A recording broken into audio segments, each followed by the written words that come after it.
So from the Vocations Office, good day to you all. Today we are going to explore more about the understanding of a Jesuit vocation from two perspectives, from a Jesuit perspective and from a Franciscan perspective. I'll be joined by two great men, two great priests, two great former provincials of their various congregation. Please do stay tuned as we explore the understanding of Jesuit vocations from those two various perspectives. Let me start with Father Valerian. Who is Father Valerian? Well, may I say, first of all, that's a very philosophical question. And I don't think that's what you want to hear from me. Who is Father Valerian? Yes. I am Father Shirima Valerian Donatus, a Tanzanian citizen, a Jesuit, very soon on the 8th of this month for 50 years. For 50 years. Wonderful. Wonderful. Thank you very much for that, and we can't wait to celebrate with you your 50th anniversary very soon. You are most welcome. Bring a lot of gifts. Tutakuja. Father Figlio. Who is Father Figlio? Well, thank you very much. I'm ALFIGIO TUNHA from Zimbabwe, and I'm a Franciscan order of the Friars Minor. I joined this order in the year of 1993. Actually, when we talk of profession, I will be celebrating my 25th anniversary in September this year. Wow, it is a pleasure for me to be seated in between two great men, 25 years anniversary and 50th anniversary. Now, what made you join the Franciscans? Why the Franciscans? First of all, let me put it blankly that it was by association. Where I come from, the Franciscans have been working that place called Marondera near Harare, and they've been there for a long time. And these are a group of religious I encountered with more than any other groups. So because of that, I grew up under them. I joined the third order group of the Franciscans, and so because of that, the interest or the vocation emanated from being associated with them. You have just mentioned that you joined the third order. Would you want to tell us more about other orders, just briefly? Oh yes, in short, Franciscans are a bit complicated. They've got degrees and levels. We have what is known as first order. These are the priests and brothers founded by St. Francis. And then the second order are the poor clay sisters, the contemplatives. And the third order are lay people, but who are guided by the spirituality of St. Francis. Thank you very much. Let me turn to Father Valerian Shirima.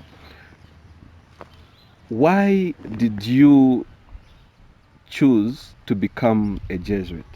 I understand in almost every parish, people more or less will have a feel of other congregations. Why the Jesuits in particular? Let me start by saying, first and foremost, I had the idea of becoming a priest. That was my feeling from primary school. When it came time for secondary school, I applied to enter the minor seminary in view of doing my secondary school there and afterwards proceed to the major seminary. But in my second year of a seminary, minor seminary, I was made a librarian to take care of the seminary library. That gave me an opportunity, as I was arranging the books, to come across various books, religious, geography, history, and what have you. And I did read a lot about maybe Franciscans, Dominicans, Mill Hill Fathers, Holy Spirit Fathers. And then one day, I found a pamphlet And the photo of that pamphlet was written Reverend Father O'Brien S.J. That intrigued me. Being a librarian, I had the permission to take the review with me. I took it and read it. It was the history of this man who had died, detailing what he had done, how he had saved a number of people, and there was mentioned something like the spiritual exercises. So I was all the more intrigued. And being poor in English, because we used mostly Swahili at that time, it was written late Father Dr. O. O'Brien. My spiritual father, when I went to see him, I told him, from now onwards, I'll call myself Dr. Late Shirima. And he told me, young man, you cannot do that. Late means dead. I said, oh no, by no means, please. I don't want to be called dead. Yes. And then we conversed of what I'd learned from that review. And he was kind enough, this was a diocesan father, he was kind enough to help me read other things on the Jesuits. He found for me a booklet of St. Ignatius of Loyola. And he mentioned to me about St. Francis Xavier going to the Far East. From there, the third year, I was well decided where I wanted to be. So I informed the rector of the seminary that after my fourth year here, I'm not going to proceed to the major seminary, but I would like to join the Jesuits. Okay. And so it became a reality. 1970, I joined the Jesuits in Lusaka, where I did my novitiate. Thank you very much for that brief history of why the Jesuits, why the Franciscans. And my dear friends, now we are dealing with two great men, two great saints, St. Ignatius of Loyola and St. Francis. Let us now zero in to look at what is the charism of their congregations. Who was Francis? Why did he come up with that idea of the Franciscans? What is the charism of the Franciscans? Thank you very much. St. Francis was born in Italy, Assisi, in 1182. And history helps us to understand the situation which was happening. It was around to the time of feudalism. And himself, he was from a middle class family. The father was a merchant. So, like any other young man of that time, he grew up in the same understanding of becoming also a merchant, because at a certain age he was already able to share with the father's vision. But as he was doing the normal business of that time, he became unsettled about his future, about his destiny, like, in search of identity. And as he was trying to find his identity, peer pressure engulfed him. And then he joined the army. And he went to war.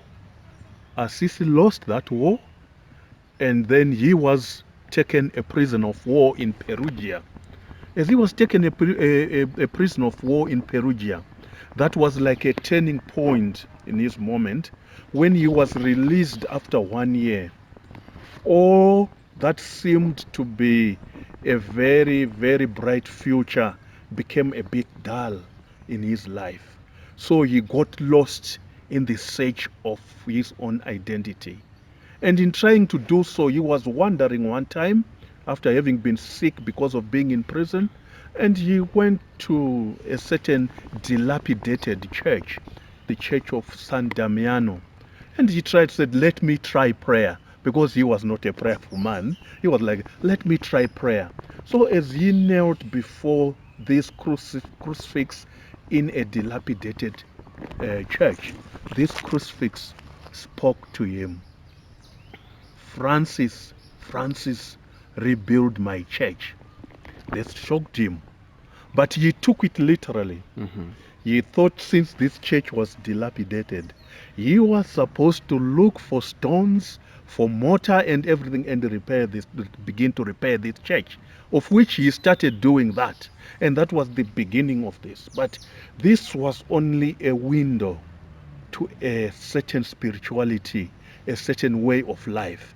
As he was praying over this, he realized that the church are not physical buildings, but people of God. And why did they need a repair this time? Because the world was dominating more than the church. So people were no longer paying much attention to the church. They were always following the wave of the world with properties and everything and so forth and so on. So Francis then moved from repairing physical churches, and he started now repairing people's hearts. And this has become our spirituality today, that we go out especially to the peripheries, because if you are talking of dilapidated churches, you are talking of the peripheries. That's why we said even those people who are taken to be outsiders can also be brought in. So our spirituality is known for being incarnational. By this I mean we find God in everyone and in everything. And our charism, basically known to be the charism for the poor, just to be in brief. But the poor does not only mean those who are physically poor, but those who are spiritually poor, those who have got poor in identity. You can have poverty of identity. The Franciscans, they go out to let all those people realize who they are. So maybe in short, I put it there because we don't want to make it. Okay, finding God in everyone and in everything. Yes. I think that was a good punchline. Let me turn to Father Valerian, St. Ignatius and the Jesuits. Thank you, St. Ignatius with the Jesuits. I'd like to be brief and also invite the viewers and others to plunge themselves to reading the history of St. Ignatius of Loyola. He was born towards the end of the 15th century in Spain, the country we know today, Spain, but he was a Basque. And he was at the court of the king. He was a soldier also. And fighting with the French at the case of Pamplona, he was wounded. But because he was so heroic, when the French took the castle of Pamplona, they did not kill him.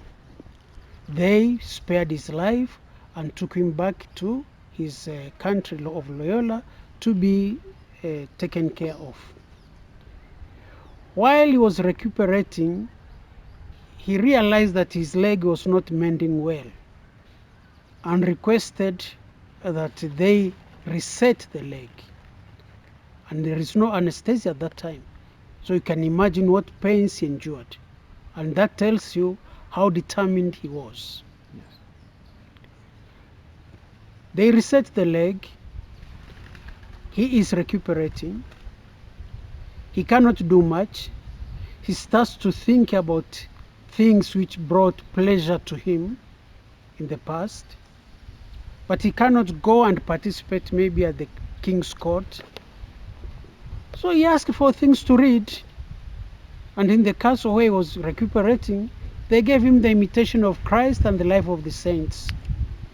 And reading the Life of the Saints and the Imitation of Christ, he started asking himself, well, if St. Francis could do so much, why not me? If St. Dominic could do so much, why not me? And in that, he found some kind of peace when he thought of that. But when he thought of things of the world, there was no peace in his heart. And that is the beginning of one important element or Ignatian spirituality, what we call discernment of spirits. When he was well, he started a kind of a pilgrimage and determination to go to the Holy Land to preach Christ. Surely he reached the Holy Land and wanted to remain there. But the good Franciscan fathers who were in charge of the place asked him, no, you cannot stay here. Determined as he was, he tried to stay and said, no, I will stay here. So the good holy Franciscan fathers told him, unless you leave this place, we shall invoke the papal bull to excommunicate you. And so that made him to leave the Holy Land and go back to his country. When he went back to his country, it was time for him again to continue his personal pilgrimage, conversion, which had already started while he was recuperating at the castle of Loyola. And that is the beginning of the birth of the spiritual exercises. Ignatius is a lay person. He's not a religious. And what he's doing in the spiritual exercises is the fruit of his lived experience, which he will use later on as he wanted to preach Christ, but he did not have the necessary qualifications. He would move from Salamanca up to Paris to study. And there he meets some young people whom first he gives the spiritual exercises. Why? He realizes unless one is converted to Christ, is Christ-centered, cannot do much. Unfortunately, 2 trials were not a success. The 3rd trial, which includes people like Francis Xavier, Peter Favre, was the beginning of the society. And in 1540, the Society of Jesus was founded. It was called Companions of Jesus. They were to be called Jesuits later on by their enemies. Actually, it's a derogatory name to be called a Jesuit. Go to the Oxford Dictionary and you'll find under the name Jesuit things that will not make you happy to be near a Jesuit. So, and when he founded the society, the reason was helping of souls. Helping of souls, meaning helping people to attain their salvation. And the first means he was using was the spiritual exercises. This time he's in Rome. The society is approved. Begins the first helping people, including the ladies of the night. Actually, the first house they founded in Rome was called St. Martha House. That was for the ladies of the night to be helped. Okay. Another place they founded was a school, the Roman College. And that is where even the way of studying, Ratio Studiorum, was developed. And as a consequence, the Jesuits have retained various apostolates with the aim of helping souls. But the major thing which they use everywhere, which comes from St. Ignatius, is the spiritual exercises. And they want that spiritual exercises to inform every apostolate they have, be it in a parish, be it in a school, be it in a youth center, of course in a retreat house also, that should be the case. But may I point out to you that St. Ignatius did not get these ideas from the air. As I mentioned, he said, if St. Francis did this, if St. Dominic did this, why not me? So don't be surprised to find a good similarity between the Dominicans, the Franciscans, the Jesuits. And the major reason, if you want it all, is because we are serving the same Lord. There are no 2 Christs, it's only one. Serving the same Lord it is. And if you look at what Father Figlio has said and what you have said, from the two saints, there is a period of struggle, and through prayer, someone transcends that struggle and becomes someone who is more concerned about others, the church, not a building, and the souls, as you put it. Now let us bring it down to these days. Some of the questions that the youths, for example, those who are considering to become a Franciscan or a Jesuit, would ask is, why does it take so long for someone to be ordained a priest, a Jesuit priest or a Franciscan priest? Let me start with you, Father Alfigio. Okay, thank you very much. Yeah, the time factor is very important, or it's always an issue. People ask these questions, why does it take so long? But I think for whoever has joined might agree with me that it doesn't take very long. But there is a process. It is a process of discernment. We are asking a question, even if I go back to my founder. One of the question he was always asking as he was still searching was, Lord, what do you want me to do for you? Mm-hmm. And that question of finding a satisfying means of serving the Lord cannot just come by very easily. You need time. So as we progress in what is known as formation, mm-hmm. we are discerning whether we are hearing God's call, whether we are hearing echoes, or we are having what I call indigenous vocation, calling myself. Mm. Because there are many voices which we hear as we are moving in life. And sometimes they are not easy to differentiate. So when say taking a long time, it's a time of discernment. But this discernment is not passive discernment. You are in active ministry, whereby you will be studying. And this kind of study which we take is, one, spiritual, and secondly, it's that kind of study which opens up the mind, because our epistemic faculty, our mind is the one which is like a light which enlightens what we want to do. And then again, prayer life, knowing who God is. It's not something which you can sit in a classroom and say, after 1 year, I've known who God is. It's a time. And then it's not also only theoretical. It has to be practical. So at times we sit in class, but after having sat in class for some time, we go out to say, does that really make sense? When they've told us about all these dogmas, about all these theories, what does it mean in the world there? So that's why it takes some time. Let us not put it very long time, yes, but it takes time to discern. From what you have just said, a quick follow-up question is, it seems there are some stages of formation, at least basic stages, that are followed. What would be some of those stages of formation from a Franciscan perspective? Oh, thank you very much. Our stages are like this. There is aspirants, which can be called come and see. Like if you have a feeling like, or even being pulled by a friend or what, say, just come and see. And this is where we will be generally introducing our life to people who are coming from outside.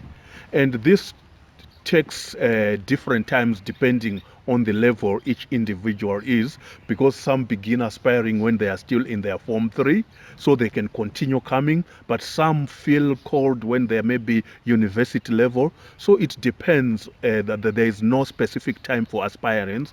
But now, when somebody is accepted in what is known as postulants, the beginning of the journey, you are not yet a member of the order, but you are living and you are like engaging, seeing how they live, and themselves also, the friars, seeing how you are responding. At the end of 18 months, there is a report. Either we are happy with you if you want to continue to the novitiate, or we feel maybe you are out of place. Okay. And then when that is over, we move on to the novitiate. That is where we say as Franciscan, the beginning of Franciscan life. This is a year of probation. It's only 1 year. of probation, but of total disengagement with the outer world. It's very introspective. You diligently look into yourself and ask all those existential questions. Who am I? Where am I and where do I want to go? And you'll be helped also by the lives of the saints, by the formator, the novice master, the formative community, to ask yourself whether you belong to this way of life. Okay. And then from when you finish this and you are successful, you make first profession, where you become part of the order. And then after that, depending, people are different. If everything is clear with you, you go straight and begin philosophical studies, which takes 3 years. And then after philosophy, we have 1 year in between our studies, which we call it integration year. After having been in the world of philosophy and rationalizing, you need to come and synthesize in the community. Where is my place in the Franciscan community after having been philosophizing? If you regain your place, you then continue theology with all the ecclesiastical procedures of theology. Okay. Okay, over to you now, Father Valerian Shirima. Are there some stages, specific stages, in brief, that Jesuit formation follows? And at each stage, what really happens at that particular stage? Before I answer that and speak on that, I would like to confirm what my Franciscan brother has said. This time of formation is not a question of reading so many books and that's it. It's a time of discernment. Is this really what God is calling me to? And that discernment takes in all the necessary elements, like reflection, like events happening in the world, like history, even in the, for example, today, if someone was discerning, looking at his vocation, cannot escape saying, and the pandemic, COVID-19 is here. What is God telling me through this if this is my vocation? Okay? So this time of discernment, which we call generally time of formation, with the Jesuits, we call them candidates before they enter the novitiate. And these candidates, you could be studying in a secondary school, you could be studying at a teacher training college, you could be studying at the university, you could be working, and you have asked, you have manifested your desire to join the Jesuits. And someone will follow you, will accompany you. And usually it's preferable that at least a year before you are interviewed and accepted in the novitiate, you have been followed by a Jesuit. And that Jesuit can be the vocation director himself or another Jesuit who has been following you and who has been dialoguing and talking with you, and who could be even inviting you to a Jesuit community, a kind of what Father said, come and see. When all is well and done, you have qualified academically, character-wise you have been assessed that yes, it's okay. Health-wise you have been assessed it's okay. The parents have given their permission that it's okay, you can go ahead. You enter the novitiate. And the day you enter the novitiate, you might spend 1 or 2, 3 days, usually used to be up to 8 days before you are officially accepted into the novitiate. The moment you are officially accepted into the novitiate, your life as a Jesuit begins. And you begin to count from that day as a Jesuit. The novitiate covers 2 years. At the end of 2 years, if it has proved to yourself and to the formators that yes, this person really is called to the Society of Jesus, you are given first vows. After the first vows, the next step is doing philosophy. There could be exceptions, but the normal procedure, you go for philosophy. And this can be 3 years or 4 years. If you have done other social studies, something like sociology, psychology, and other things, you can be given 3 years of philosophy.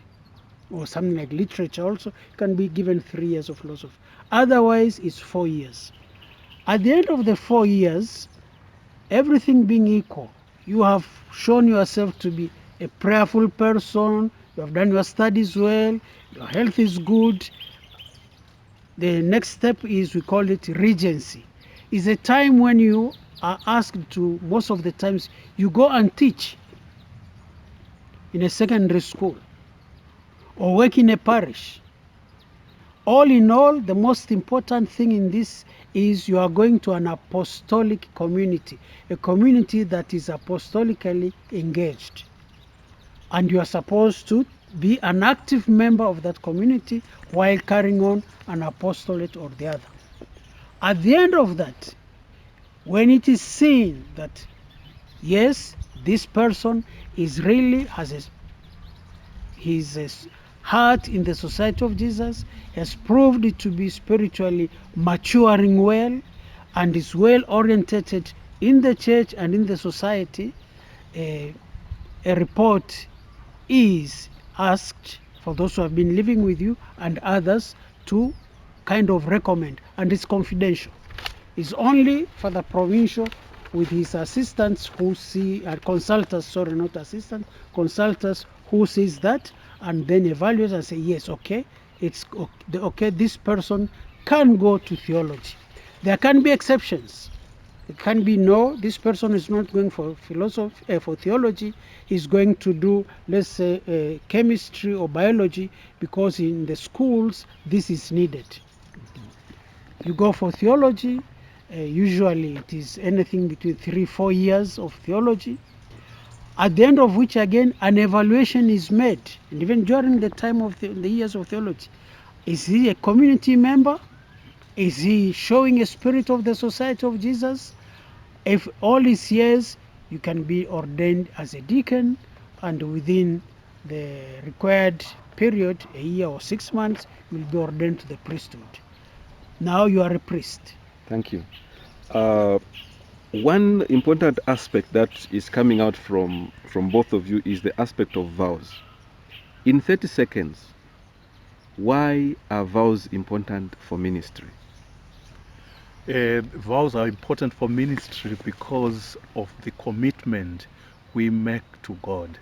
If you see and bring all the 3 vows, poverty, chastity, and obedience for Franciscans, they can be summarized by our total sacrifice to the commitment which we are making.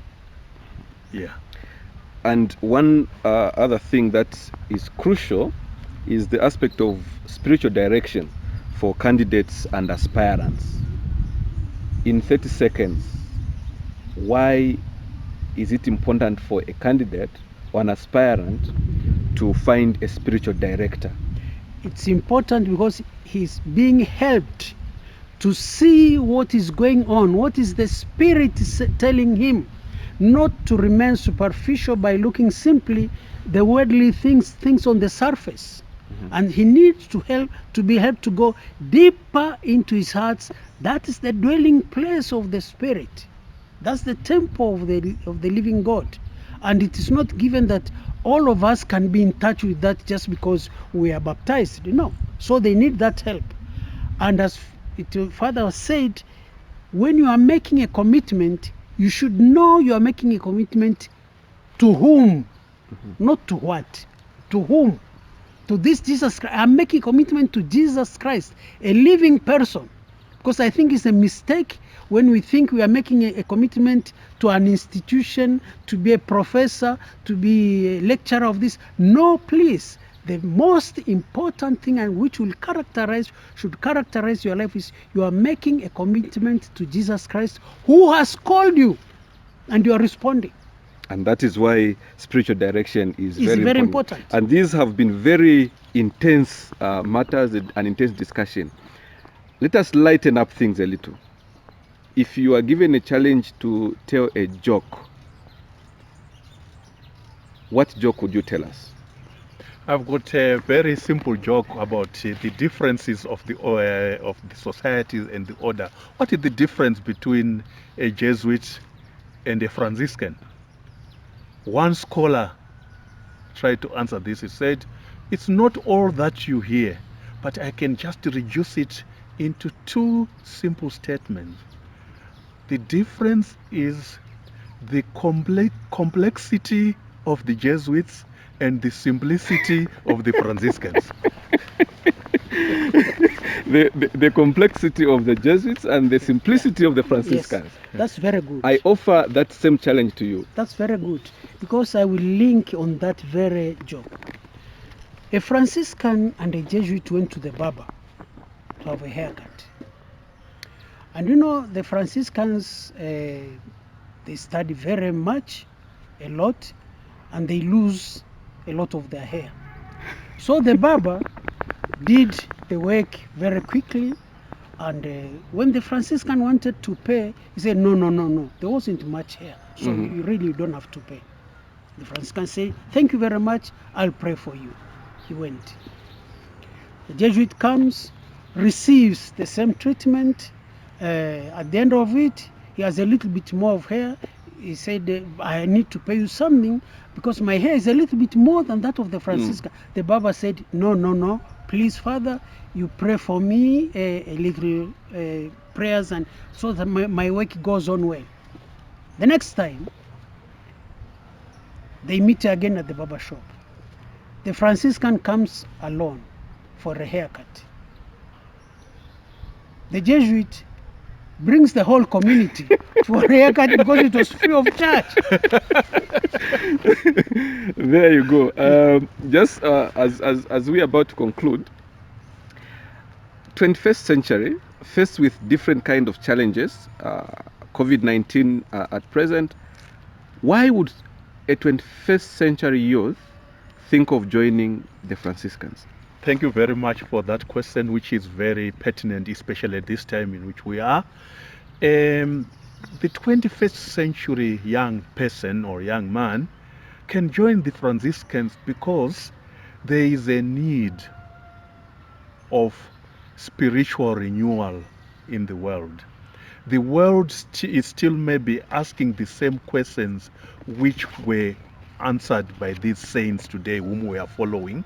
They might be in a different way, but the invitation to follow Christ is still there. And particularly in this time when we are really engulfed with consumerism and materialism, we need somebody who brings an alternative, but a progressive alternative means of life. And I would like to believe that what Franciscans and other congregations and societies give is an alternative to this, which we can say a short-lived, meaningful life, and then they can give that life which leads to God. I can say life which leads to God. So that is the reason why young men must continue to join, because we want to perpetuate God's goodness in this world. What encouragement would you give to a young man who is seriously considering religious life?